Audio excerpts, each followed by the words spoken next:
Namaste students, welcome to your social science class, History, chapter 3, The Ancient Civilization of India.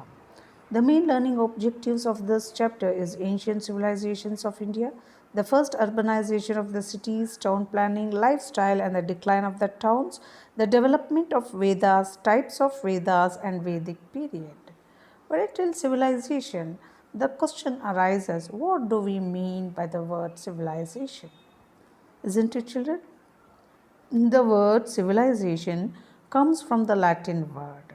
It means to be civilized, which is essentially meant being a townsman governed by the constitution and the legal statutes of that community. So, the nomadic, now we will come to know how the nomadic man began his settled life. How do we come to know? Can you tell children? Yeah, the archaeologist.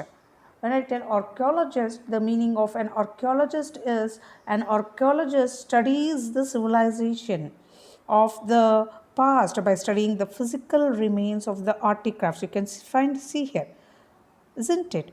Artifacts left by that civilization to understand their culture. Archaeology is actually it is a subfield of anthropology, as anthropology is a broad study of all human culture. Archaeologists wants to understand why people lived, where they lived, and what life might they have been like when they are living with the group of people, and what were the changes to their society maybe occurred over the time. The archaeologist could even discover the advance made by the civilization over the time. The definition of archaeology: archaeos means old or ancient, logos means word or study. So, archaeology is a discipline, a systematic or a scientific approach to uncovering the human past and the way of thinking. So, these archaeologists have come across the signs of the huts and houses in some of the places. They have excavated a cellar in the Buddhism in Kashmir. I found the houses at some sites. Case study of Buddhism, that is the present day Kashmir. People built the houses which were dug in the ground with steps leading to it. You can see the steps here, isn't it? Leading to it. And you can see here also in this picture. The fire is there. There are vessels where they can cook, and the ladder leaning to against to smoke the smoke hole, and we can also see the smoke hole, the ventilation shaft, and this is for the roof support, and this is the fire earth and the wing wall and deflator. So people of those time used to dig shallow pits in the soil and live in them. You can see in this picture. There were steps leading to the pits. They were built in this manner in order to protect themselves from cold weather and wild animals. And you can see also some of the earthen pots which have been found inside and outside such pits. And the weather conditions, in accordance to the weather conditions, people cooked their food inside or outside the house. And we are also having one more place, that is Mahargarh. We can see here near the fertile land of the it is near the Bolan Pass, which leads to Iran. So the people of Mahargarh were the first one to have learnt about the civilization of barley and the civilization of wheat and barley. And also they started raiding the goat and sheep. This is the first village has come to our notice. The people here lived in the houses. Some houses they had four rooms or more than 4 rooms, and some sites have been discovered here which not only have the fossils of animals but also have the graves. People and animals they used to bury together here. Now we will move on to the first urbanization. Up Till about 100 years, it was believed that the history of India began with the advent of the Indo-Aryans. However, the discovery of the Harappan civilization was around 1920, provided that a highly developed urban civilization had existed in India before the arrival of the Indo-Aryans. As early as in 1826, the Harappa, located in West Bengal, now it is in Pakistan, attracted the attention of the archaeologist. As early as 1826, it located in West Bengal. And Alexander Cunningham, a British officer in India, is credited with carrying out the preliminary excavations in Harappa during the 1872-73. He visited the place many times and published a report with a plan of the site and some information about the selected artifacts, including a pictographic unicorn seal from Harappa in 1875. Later, two officers of the Archaeological Survey of India, R.D. Banerjee and Rai Bahadur Dayaram Sani, carried out the excavations in the Larkhan district of Sindh province and the Montgomery district of Punjab. The Shani discovered the ruins of Harappa in 1921 and Banerjee dug the ruins of the city of Mohenjo-daro. Mohenjo-daro is here. In 1922, the ruins of these two cities showed that a rich civilization had flourished in the regions around 3000 CE. As the sites of the excavations were suited in the valley of the river Indus. This is the river Indus. And its tributaries, historians named this as the Indus Valley Civilization. Modern historians, however, prefer to call it as the Harappan culture or civilization, as the first site of the civilization to be discovered was Harappa, and archaeological evidences points that the civilization flourished beyond the region of the Indus Valley. The Harappan culture has a landmark in the history of man's struggle children for better ways of living. Its discovery proved that some 5,000 years ago, highly civilized and people lived in this region. As I told you, the Harappan civilization, where you can see here, it was here. What I told, it is here. So the Bronze Age is a time period which has been characterized by the where they use the bronze. Proto-writing and other early were the features of this urban civilization. And also we see that it was the only three early civilization of the old world, followed by the ancient Egypt and Mesopotamia, and the most widespread among the covering of the area of 1.25 million kilometers square.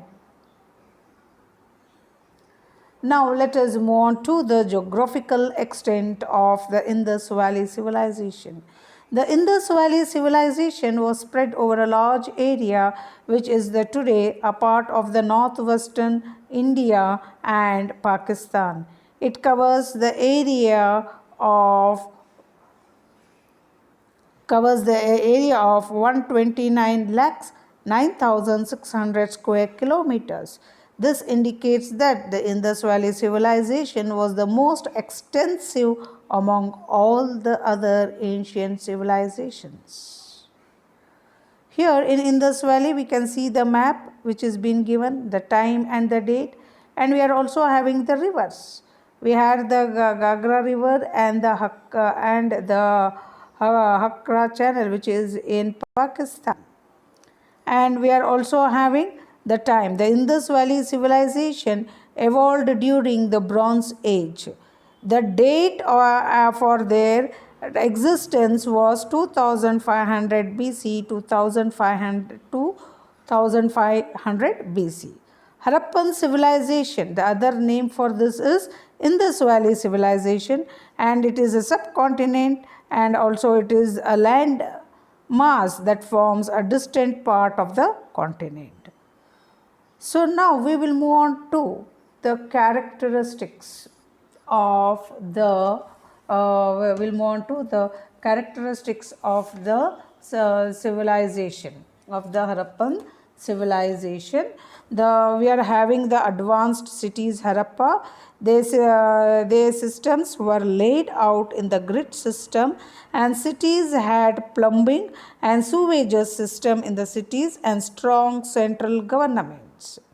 Specialized workers, for example, traders, people knew how to grow cotton, so cloth was desirable, and Indus River was a trade route and was a link to the seas and traded with the Mesopotamians. It was a complex institutions and it was improved technology. Plumbing was then, and record keeping was also there. So all these are the characteristics of a civilization. Now we will move on to the further about the lesson. The Harappan civilization children, when we see the ancient sites, as we saw, was discovered by the engineers when the railway lines were being laid 150 years ago in the Sindhu Valley region of Punjab. In this way, there were many houses which had been buried under the soil were destroyed. Subsequently, the archaeologists took up research in this area, and they were convinced that there was an ancient city which was buried in the soil.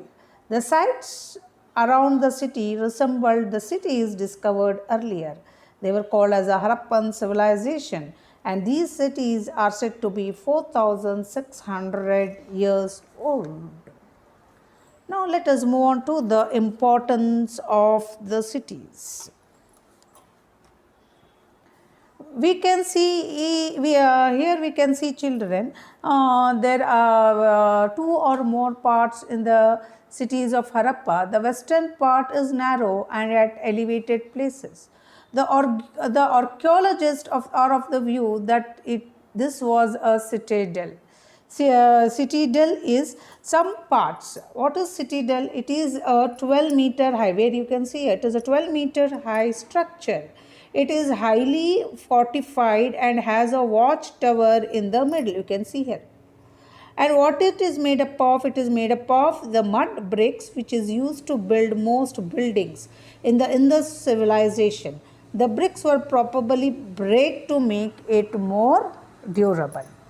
So, some parts of the Harappan cities had buildings built on the mud brick platforms. These elevated areas were called as citadels. All the important public buildings, such as the Great Path, the Granary, the Assembly Hall, were all formed in the citadels. Some of the other buildings found in the citadels may have been the residence of the ruling class. The area was probably the focus of wealth, and hence it was had to be demarcated from the common area. In social and economic terms, this demarcation shows that the society was divided into rich and poor classes. The citadel indicates that Harappa cities were meticulously planned. It also emphasizes that it was essentially an urban civilization, children.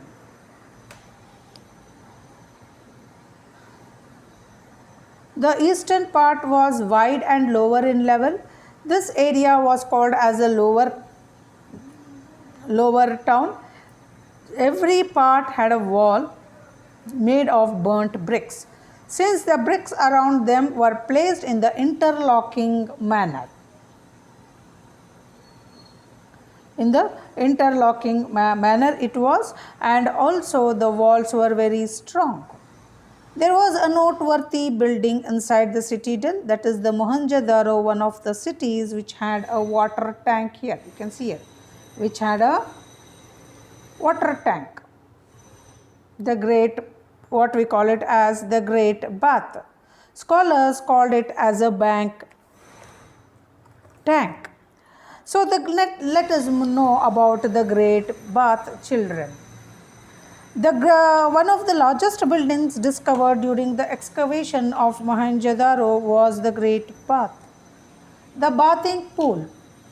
The bathing pool, it was 12 meters long, 8.5 meters wide and 2.5 meters deep, was in the center of a quadrangle surrounded by the verandas, rooms and galleries.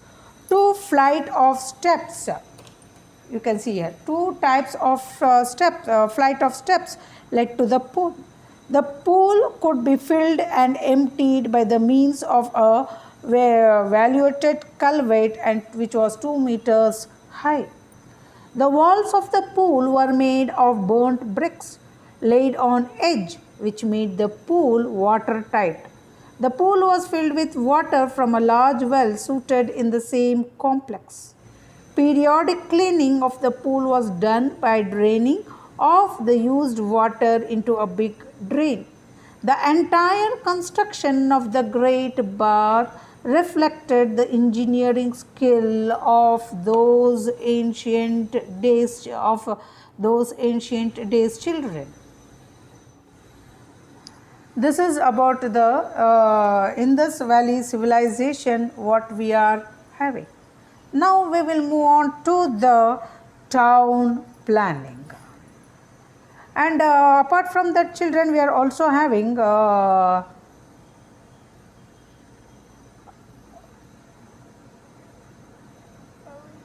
we are also having the seals, where we have more than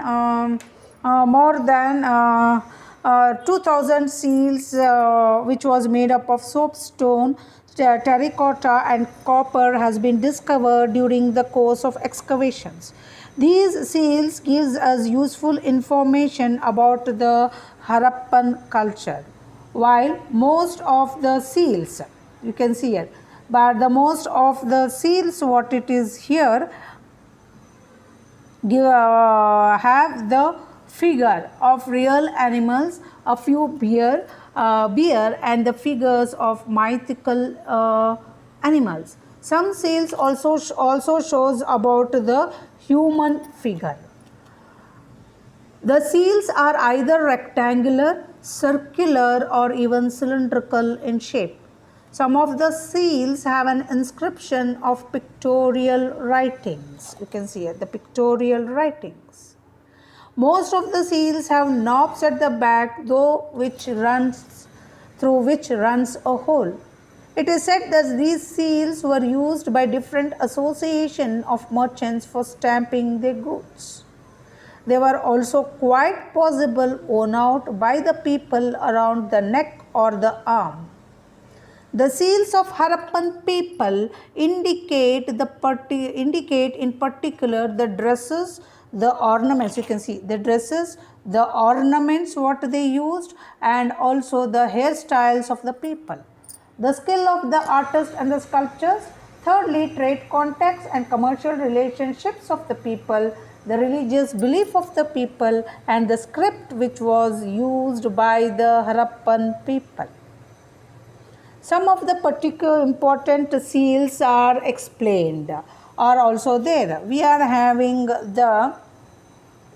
when we see this is the Pashupati seal, children. What you see here, this is Pashupati seal.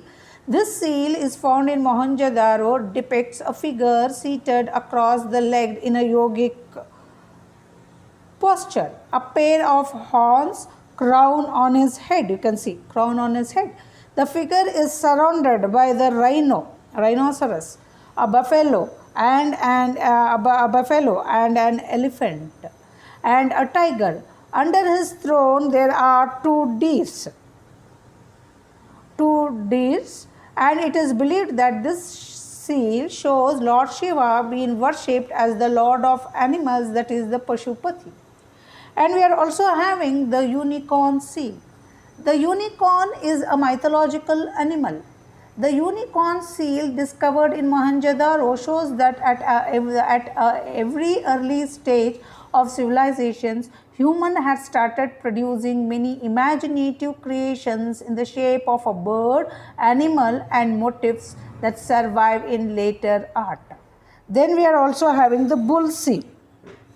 The seal of Harappa depicts a humped bull. You can see it, a humped bull, and of a great vigor. It shows the artistic skill and the good knowledge of animal anatomy that the Harappas had. Then you can see here, it is a statue of a bearded man. It is a sculpture of a priest king found among the excavated objects. Now let us know about him.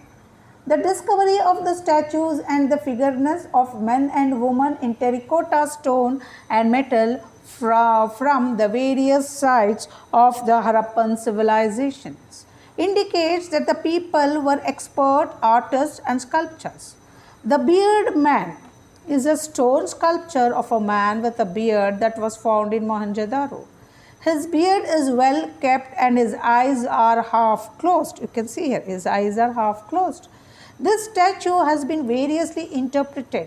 One of the most popular interpretation is that it is probably the statue of a priest king. The figure appears to be a priest because of his combed beard. His half eyes, closed eyes, and the way of shawl he has worn. This is the shawl, children. The shawl is worn over the shoulder. At the same time, his indication as a king has been deduced from the fact that it is a stone statue and has a ribbon-like band tied around the head. You can see it. So, the place where the statue was found was the assembly hall near the Great Bath in Mohenjo-daro, also happens to be a public site. Next, we are having here a dancing girl. The Harappan artists knew the art of casting bronze, children. The statue of a female dancer cast in bronze was found at Mohenjo-daro, and it gives the evidence. And it also gives the evidence of the excellent metal casting skills of the Harappans.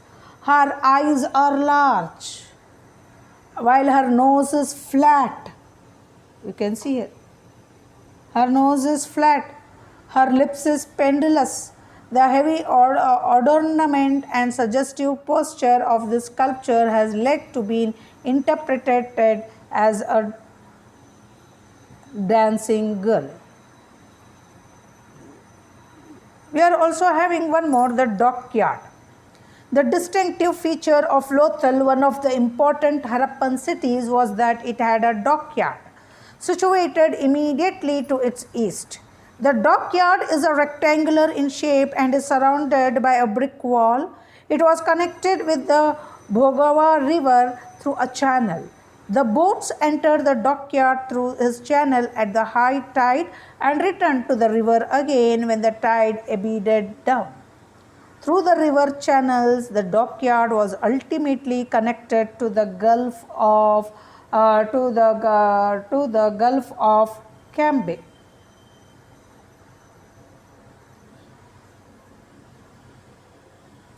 What I told, in the seals of the Indus Valley Civilization, and also the Indus Valley jewelry, where we see, we will be studying it. Okay, and also it is believed that the dockyard was an important site for trading and was also a center for overseas trade. So children, I will be stopping the lesson here. Please read the lesson. In the next class, we will move on to the town planning and the town life and the decline of the towns in the next class. Thank you, children.